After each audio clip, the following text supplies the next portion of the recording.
Men who go underground have always had to face the reality of silicosis, the lung-crippling miner's disease.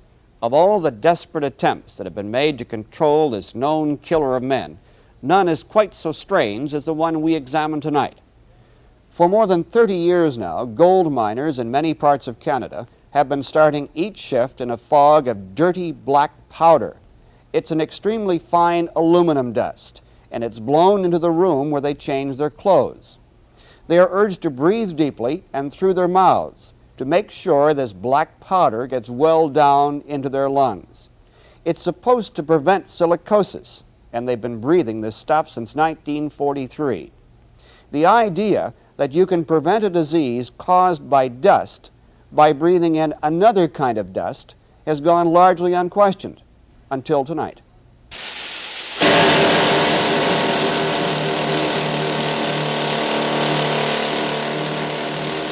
They've been digging for gold here since the turn of the century, thousands of feet below the ground of northern Ontario.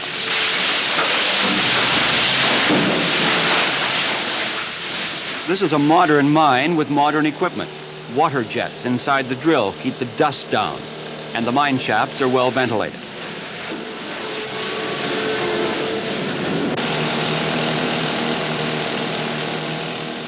In the past, it was different.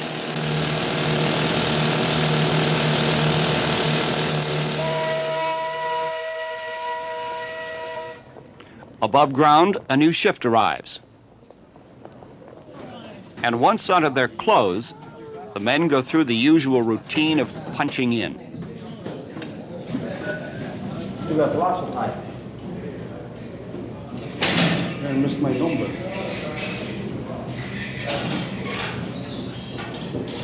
The machines may not be the latest model from IBM, but then in some ways, here and at other gold mines, time has stood still.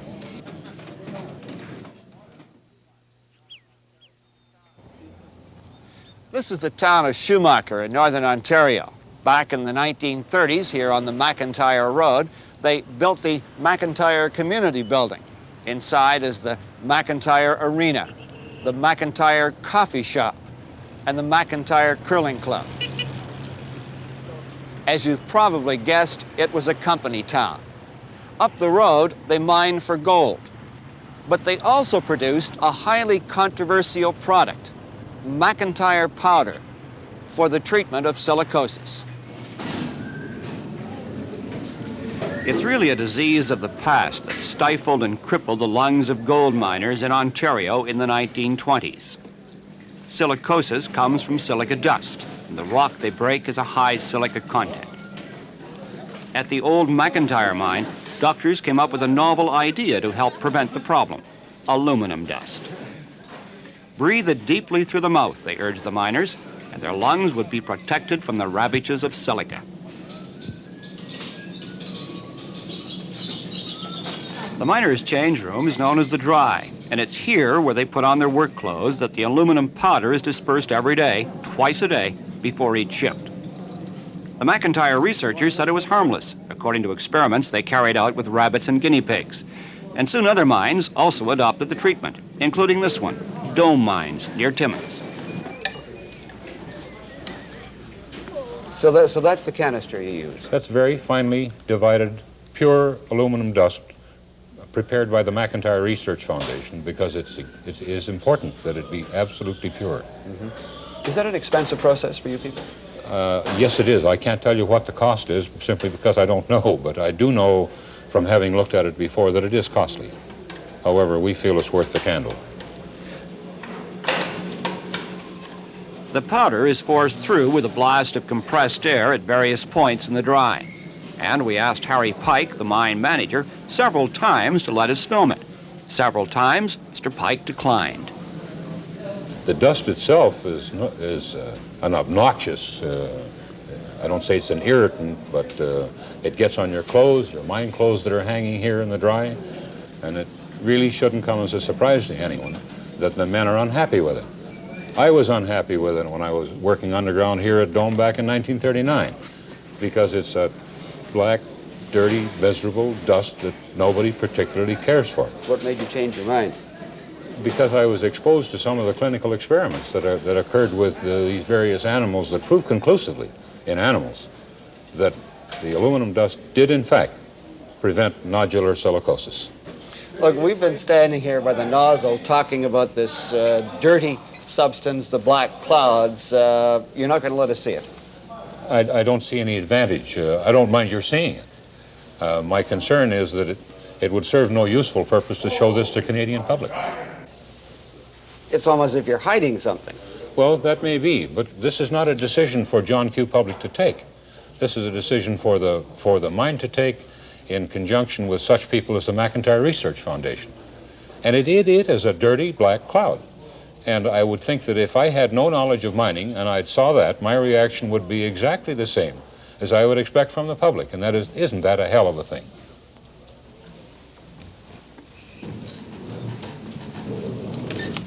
Well, we tried.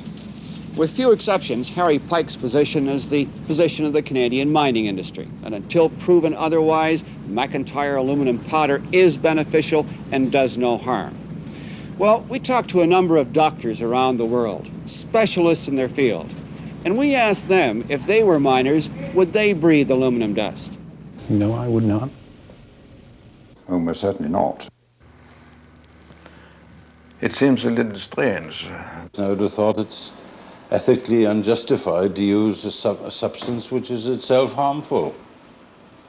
Aluminium dust alone, if it's in ground fine enough for the animal to inhale it into the lungs, does cause damage. In the world outside, most people are not aware that this is happening in a big modern mining industry. We have never used it in Sweden, and I think we will not use it in future either. Duke de Gers has trouble climbing a hill these days. He worked at the old McIntyre mine, and he went through the treatment every day. Duke, how many years would you have taken aluminum dust? Oh, 20, 25 years maybe. And the purpose of that was to prevent you from getting silicosis, right? That's right. But you're silicotic. That's right. Yes, I'm about 40% silicotic. I get a pension of $351.75 a month. So I guess the aluminum dust didn't do me much good, eh? Did people pretty well take it for granted that if you went down in the mine, the chances were you were going to get silicosis? Oh, yes, yeah. With miners, hard rock miners knew that. That's a risk they were prepared to take to be able to work, I guess. Well, that was the old days. But why is it still being accepted by the union today?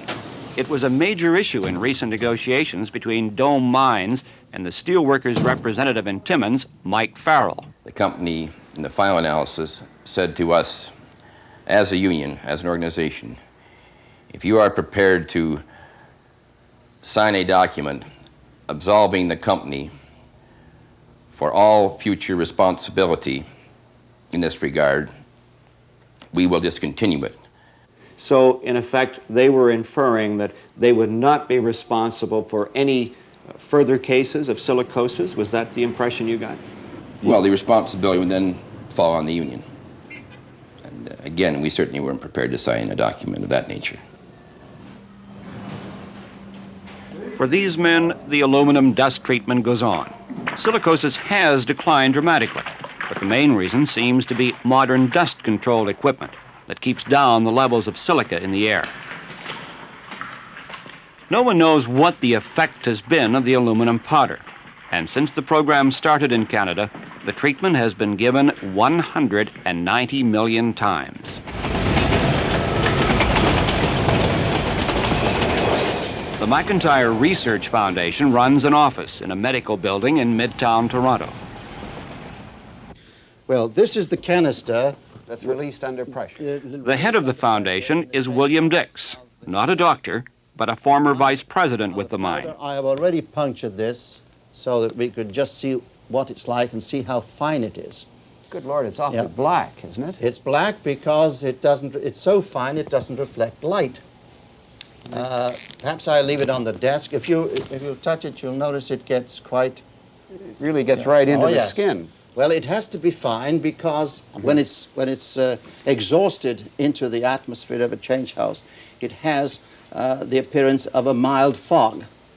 And the men spend about 5 or 10 minutes in this when they're changing when they're getting into their mine clothes. So you still pump the aluminum powder into their lungs, just Well, as a... we still feel that as long as there is silica that can be retained in the lung, there is a hazard. What do you do in a case like Elliott Lake, where there is a high concentration of silicosa, of the dust? Do you increase the aluminum intensity? If management feels it's necessary. Don't forget, it's a management problem, silicosis, primarily.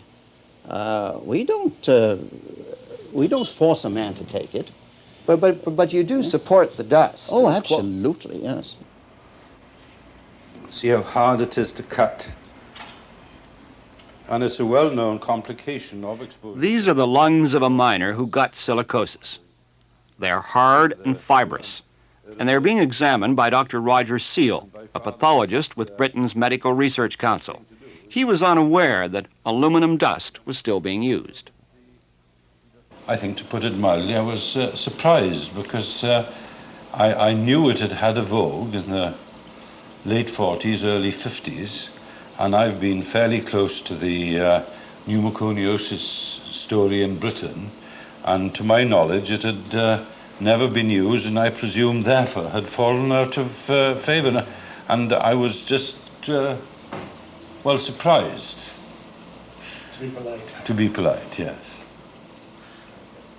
Most of the work in this country on aluminium dust was done in the 1940s and 1950s. It was also a surprise for Dr. Peter Elms, a world authority in miners' chest diseases. He thought the treatment was abandoned.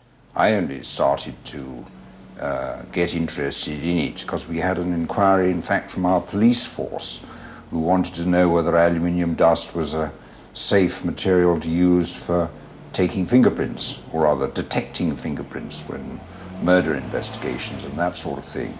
And they wanted to know whether their policemen were getting into danger by breathing this dust a lot. We said that we didn't think that people ought to work in this dust atmosphere for long periods, for a whole working lifetime, and we thought that they ought to be x-raying and investigating their policemen who had handled this material for a long time, just to make sure that they were all right. Johannesburg, center of the world's biggest gold mining industry. Research into aluminum powder using animals began nearly 30 years ago, and the results were so uncertain, one scientist found it was unjustifiable to apply them to man. Along this experimental dust corridor, tests were also carried out over 5 years by Dr. Ian Webster, director of the South African Center for Occupational Health.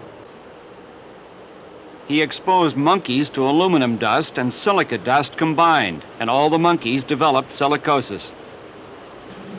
We found that the aluminum powder delayed the development of the silicotic lesion, but did not prevent it entirely.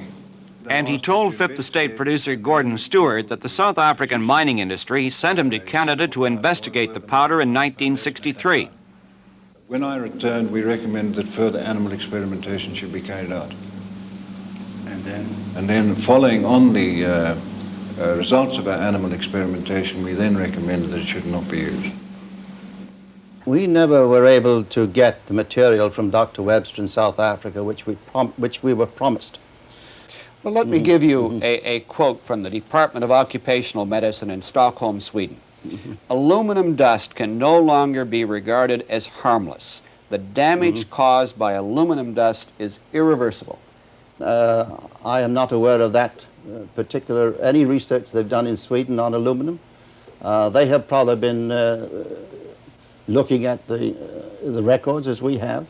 Of course, one can disagree with those kind of comments.